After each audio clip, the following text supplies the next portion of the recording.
Baik, sebelumnya di sini kami akan menjelaskan apa itu bahan bakar padat dan kelebihan dari teknologi gasifikasi batubara yang akan dijadikan sebagai DMA.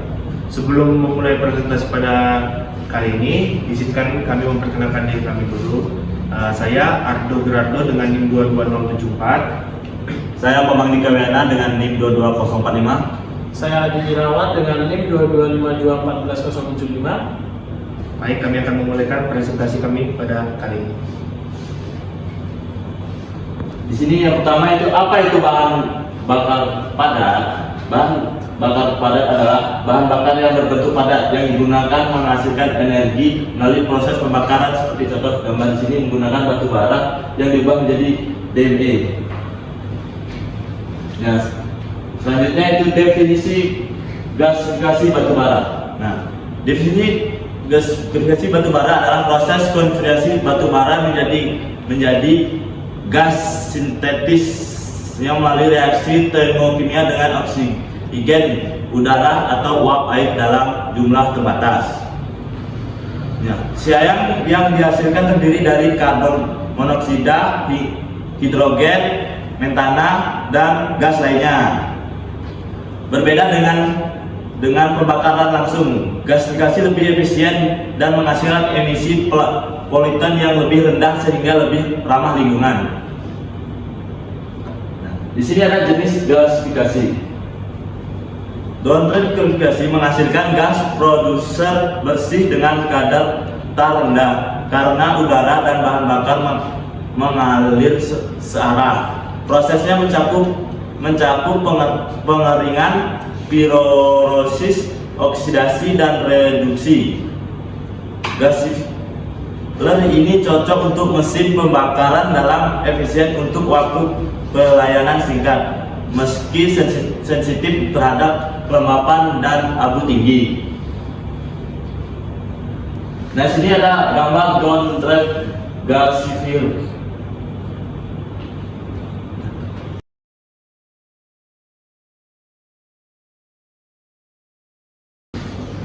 Oke, di sini saya akan menjelaskan proses gasifikasi batubara. Di mana di sini batubara dimasukkan, digiling dan dicampur dengan air. Kemudian setelah dicampur dengan air, batubara tadi masuk ke tabung gasifier. Di mana tabung gasifier ini memasukkan juga karbon oksigen di dalamnya, sehingga setelah jadi pembakaran di sini dia membuang limbah yang hasil dari pembakaran di dalam tabung tadi, seperti air dan boiler slag lah. Baik.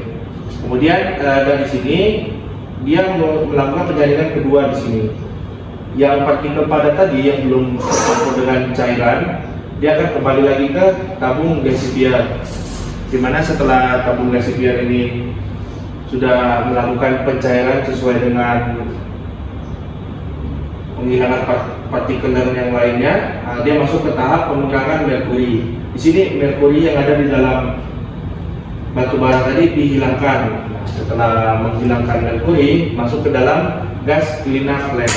Di mana gas clean up ini dia mendapatkan gas hidrogen sulfida dan karbon dioksida. Hidrogen sulfida ini menggunakan proses penghilangan sulfur sehingga menghasilkan belerang. Nah, kemudian setelah gas sudah dibersihkan dari sini, lanjut ke pembersihan gas berkelanjutan. Di mana di sini terdapat pemisahan antara hidrogen dan karbon monoksida. Nah, dari antara dua bahan ini menjadikan sebagai metanol, metil asetat, dan yang lainnya. Ini adalah bahan mentah sebelum menjadikan DME. Kemudian ini adalah proses bahan mentah yang gasifikasi tadi ke produk dengan reaksi katalitik, yaitu menuju ke proses untuk menjadikan bahan mentah tadi ke DME. Di mana metanol tadi masuk ke dalam tabung reaktor, di sini melakukan proses, kemudian masuklah ke dalam tabung, di mana tabung di sini yang akan memisahkan gas yang tidak diperlukan, kemudian memisahkan air tadi, sehingga gas yang dikeluarkan adalah gas metil tadi secara murni. Jadi tidak ada campuran gas lainnya, hanya ada gas metil yang murni. Kemudian beberapa komposisi di DME tadi ya. DME ini ada rumus kimianya yaitu CH3OCH3, di mana ini senyawa yang disebut senyawa dimetil. Kenapa disebut dimetil? Karena ini yang dihasilkan dari proses sebelumnya tadi. Inilah hasil DME yang dihasilkan dari metanol tadi. Nah, komposisinya tetap sama, masih ada dimetil ether yang murni. Kemudian senyawa ethernya yang paling sederhana itu DME, karena dia berbentuk gas pada suhu dan tekanan yang normal. DME ini juga bisa dicairkan dengan memberikan tekanan yang relatif rendah. Kemudian di sini adalah keunggulan gasifikasi batu bara tadi yang sudah menjadi DME. Di sini juga ada perbandingan antara LPG dan DME, di mana kandungan panas yang terdapat di LPG lebih tinggi dibandingkan kandungan panas yang ada di DME, karena kandungan panas yang di LPG tadi sebesar 12.076 kilokalori per kilogram kandungan panasnya. Begitu juga emisinya lebih baik, emisi pembakarannya lebih baik DME karena dia lebih kecil dibandingkan LPG.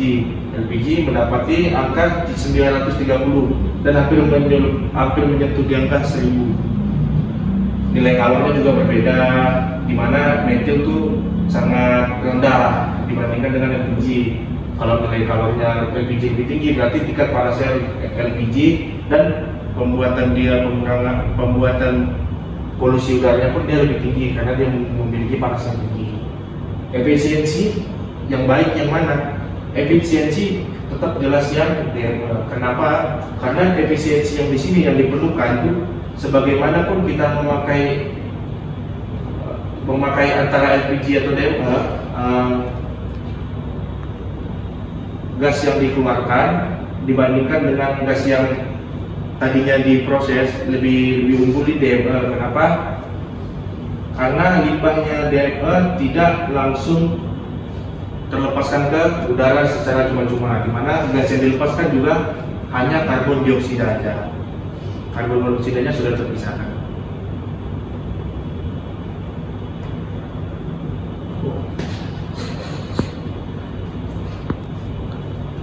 Oke, jadi ini adalah dampak lingkungan dan pemanfaatan dari produk DME atau sisanya. Jadi dampak lingkungan dari DME ini bisa mereduksi emisi CO2 dan menggunakan kembali CO2 ini untuk memproduksi DME ini.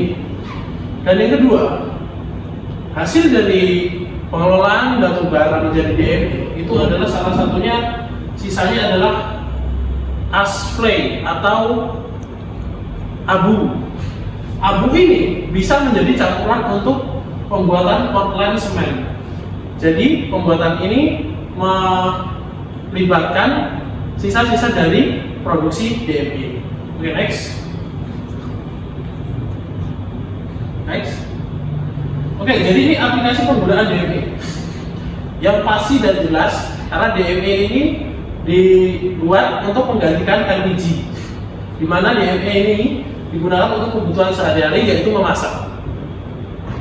Banyak rumah tangga dan sudah diuji bahwa DME ini memiliki efisien yang lebih tinggi dan karbon yang lebih rendah atau emisi yang lebih rendah.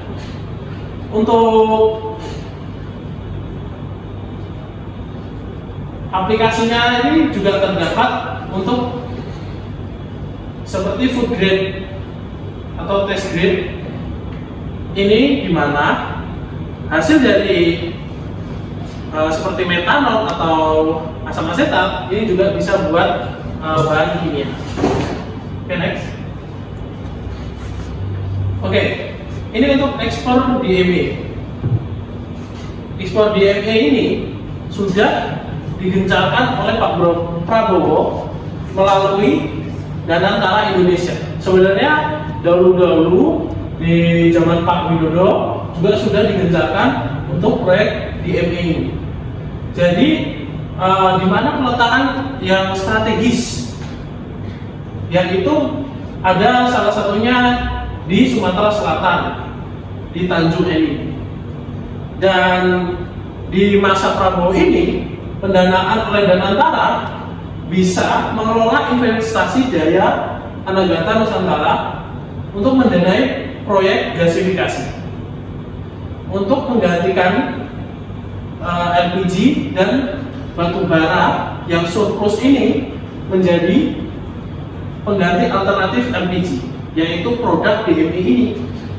Jadi target operasionalnya adalah tahun 2027, di mana semua proses itu memiliki usaha, tidak ada yang instan.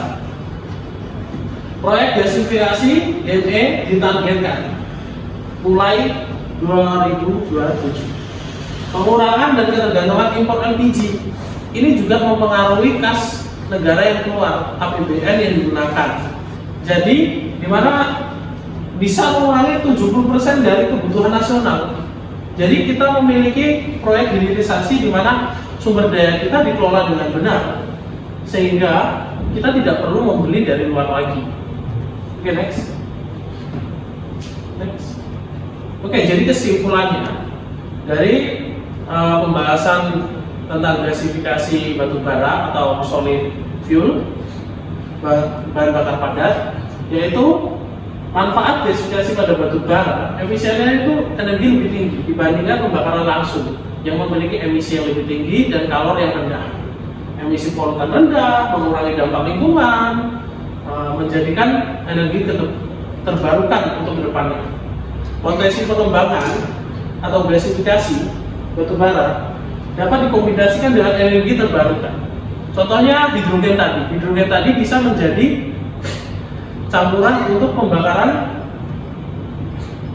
bahan bakar fosil yang lebih bersih. Dan untuk peran dalam masa depan jelas ya bahwa teknologi ini termasuk teknologi transisi yang menuju energi yang lebih bersih dan efisien. Dapat mendukung kebutuhan industri dan mengurangi dampak lingkungan. Jadi industri kita itu meningkat karena kita memiliki produksinya sendiri. Jadi kita nggak beli-beli lagi ke luar. Mengurangi. Oke, next. Oke, jadi ini Pak untuk daftar pusaka kami. Kami dari CNB Indonesia, dari ISD Dewa Jenderal Minyak, dan dari UIAC ID, dan dari Repository UPN Jatim. Oke.